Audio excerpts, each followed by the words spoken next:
Desde la República Dominicana, soy Ivonne Ferreras, ya que estamos en lunes iniciando la semana laboral, iniciando el cuarto mes del año, es decir, estamos a 1 de abril y precisamente entre ayer domingo y hoy lunes, bueno, pues se completa el regreso de las personas que durante el asueto de Semana Santa dejaron la ciudad.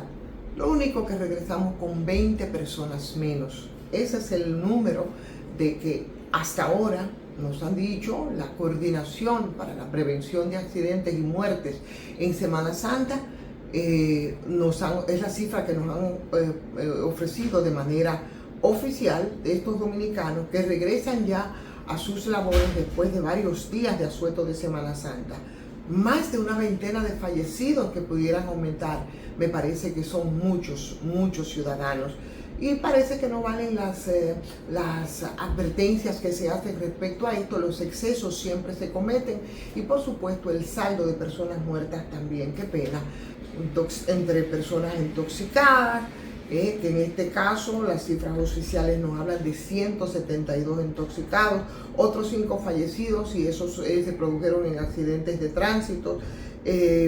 A pesar de que se realizaron también los carreteos, muchos entaponamientos, pero bueno, hoy de cualquier manera tendremos que volver a la realidad, tendremos que incorporarnos a nuestras labores cotidianas como corresponde después de esta semana, que lamentablemente volvemos a contar personas muertas. Dentro de las personas muertas, aunque no se enmarcan dentro del asueto de Semana Santa, pero sí sabemos que para este tipo de fechas que aun cuando esta es eminentemente religiosa, por lo menos el motivo de la Semana Santa, siempre se producen feminicidios y de 10 que llevábamos en lo que tenemos de año, en el primer trimestre del año, aumentaron a 13. Es decir, que en la última semana fueron 3 personas más que se adhieren a las cifras de muertes por feminicidio y eso es una barbaridad, porque ya con 3 meses ya tenemos, señores,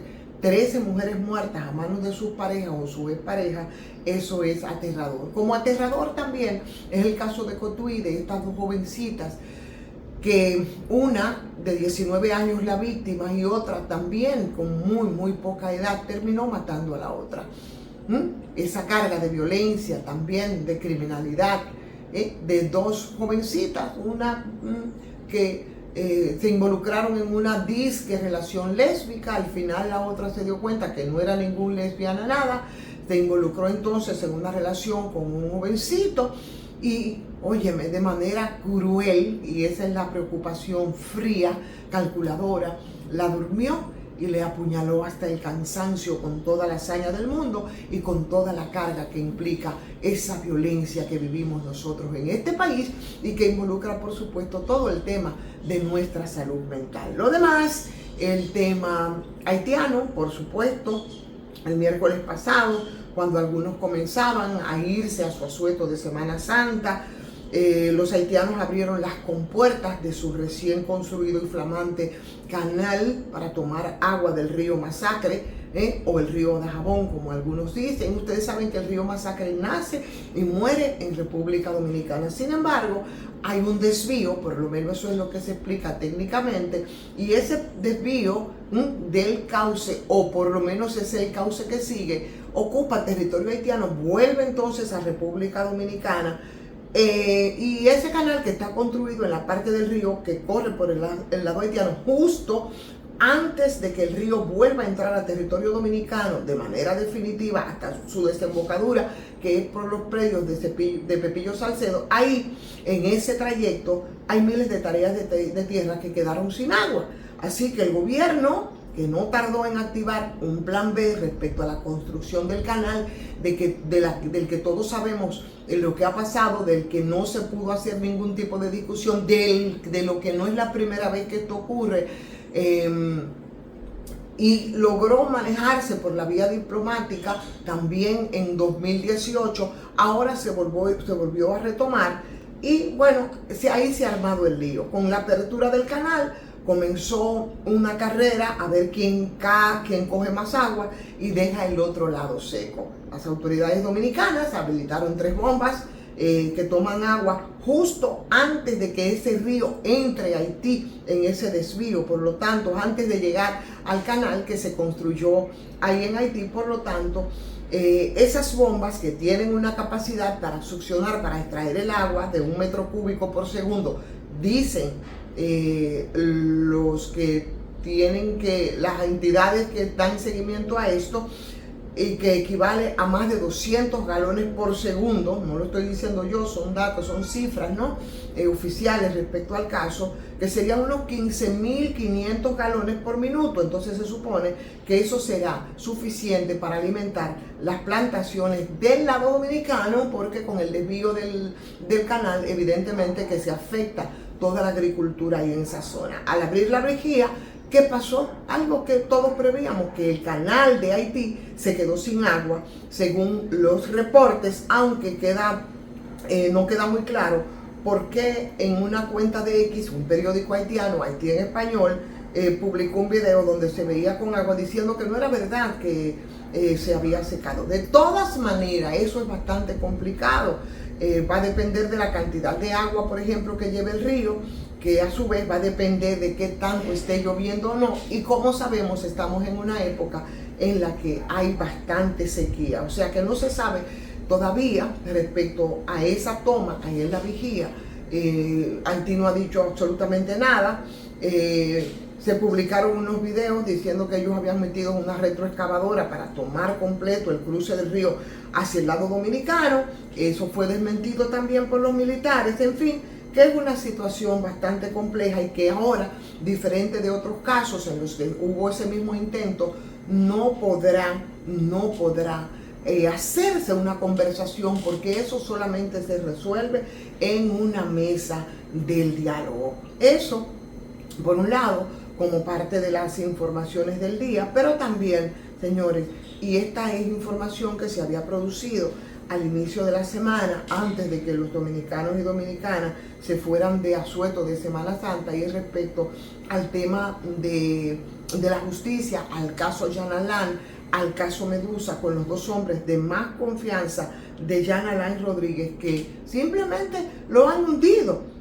Porque las delaciones del testigo estrella del Ministerio Público, el caso Cano Saco, se suma a las del director administrativo del órgano persecutor. Por tanto, parece que no hay forma de que el ex procurador general de la República pueda salir ileso de estas acusaciones con estas declaraciones del ex ministro administrativo Jonathan Rodríguez Inver, con las que admitió las semanas pasadas los cargos de soborno, los cargos de extorsión a los contratistas seleccionados con licitaciones irregulares. Vuelve también de nuevo, y son las informaciones que nos encontramos al regreso de esta Semana Santa, las denuncias de falta de transparencia respecto a los casos de las elecciones, de las pasadas y de las que están por venir, que serán el próximo 19 de mayo.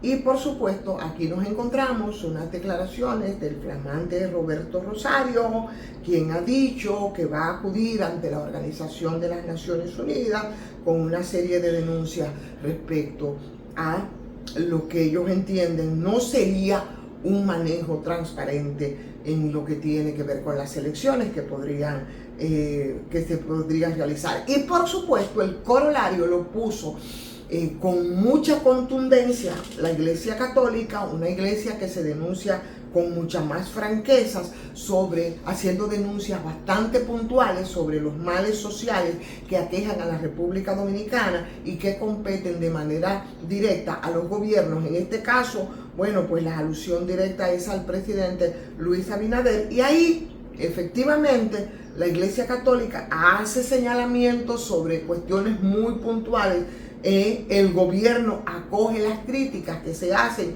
en el sermón de las 7 palabras de los cristianos sobre muchas de las precariedades que ellos están señalando, y en ese sentido, bueno, pues hubo una reacción del consultor jurídico del Poder Ejecutivo, Antoriano Peralta, quien considera que no habrán buenos gobiernos sin buenos críticos. Por tanto, toman a buena ver los cuestionamientos y las críticas realizadas por la Iglesia Católica durante ese sermón de las 7 palabras, donde los religiosos resaltaron y destacaron algunas problemáticas que pueden afectar o que afectan al desarrollo de República Dominicana. Aunque el funcionario abundó sobre los mismos temas más criticados por los sacerdotes, hizo algunas argumentaciones en una conversación con la prensa dominicana y dijo que, bueno, esos son hechos y que son hechos de buena fe. Lo importante no es que solamente lo tomen como hechos de buena fe, sino que si admiten que lo planteado por la Iglesia Católica, en este caso,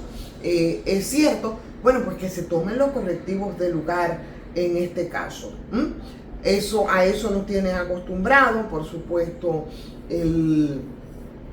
la Iglesia Católica con ese sermón. Yo creo que es parte de su papel, esa mirada necesaria, ¿verdad?, hacia los más desvalidos, por supuesto, y eso fue lo que ocurrió. Y son las informaciones que son más relevantes ahora que regresamos de esta Semana Santa. Por supuesto, veremos la guerra de las encuestas. Hoy aparecen una encuesta que habla, ¿no?, de que si las elecciones fueran hoy, el presidente Luis Abinader sería reelecto con un 62.4% de los votos, el expresidente Fernández con un 22%, y por supuesto en esa misma información que aparece publicada en el día de hoy, de las tantas encuestas que nosotros veremos durante este trayecto hasta que lleguemos a las elecciones el 18 de mayo, Abel Martínez aparece con 8.9%. En grosso modo, por supuesto, esas son las informaciones que competen y que tocan a República Dominicana respecto a la situación de Haití, que sigue, por supuesto, sigue profundizándose, sigue incierto el futuro de nuestros vecinos y, por supuesto, de esa nación, a la espera de cómo se recompone de nuevo la comisión creada para que se creen las condiciones para que pueda realizarse elecciones en ese país, y a ver si de alguna manera, bueno, pues se tiene un respiro, y si los tienen los haitianos, también los tendremos nosotros de este lado, porque lamentablemente, y aunque muchos no lo quieran admitir, lo que ocurre en Haití, bueno o malo, impacta en República Dominicana. De mi lado, pues decirles a ustedes que le den like a esta transmisión, agradecerles como siempre el seguimiento que nos hacen, decirles que compartan, que inviten a otras personas a que se suscriban a este canal de YouTube. Agradecer también como siempre a la farmacia GBC por el apoyo que nos ofrece con su 20% de descuento en todas sus sucursales. Suscríbanse. Si no lo han hecho, pueden hacerlo también en patreon.com/soy. Ivonne Ferreira, muy buen inicio de mes, muy buen inicio de semana. Buen lunes para todos y todas.